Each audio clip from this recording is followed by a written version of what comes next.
Well, welcome back to the channel, Ron. Excuse the noise. We're on generator. We lost our power a couple hours ago, so we're kind of dealing with that.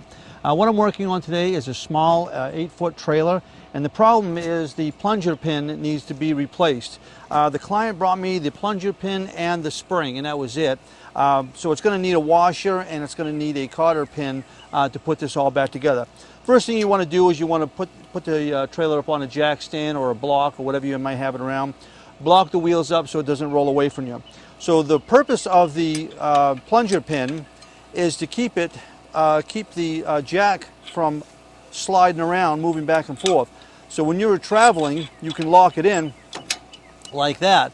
And then when you want to actually move it around, you bring the jack up like this, and then you can lock it in. And that's what the plunger pin does. But when it's loose like this, you're not going to be able to do a whole lot with it. So what we're going to need to do is we got the the spring right here. We're going to go ahead and we're going to pop that in. And I had a washer around. You got to have a washer. That's what's actually going to keep the cotter pin from sliding off. And we're going to go like this. And this can get a little tricky. Make sure that you have your cotter pin ready. I have an assortment of cotter pins. It's something you really want to make sure that you have around if you're going to be doing a lot of your own work.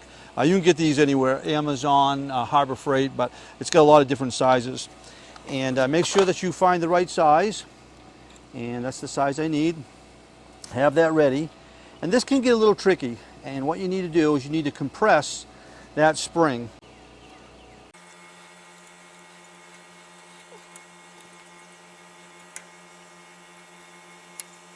All right, we'll get her. Just like that. Take our pin, slide that down like that.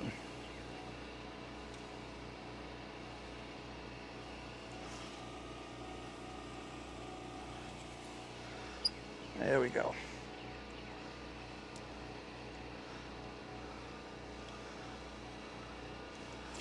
Just like that. She locks in, pull it out, slide that in, snaps in. So that's nice and tight. Pull it up. Now it snaps into that location there, so now you can roll the trailer around. And then when you want to travel, pull the pin, locks in. Well, there it is. Like I say, it's pretty simple to do. And one of the things you want to make sure you have the right cotter pin, you have everything ready to go. There might be a better way of you compressing that, but the pliers seem to work pretty good for me. Well, thanks an awful lot for watching, and we'll see you next time.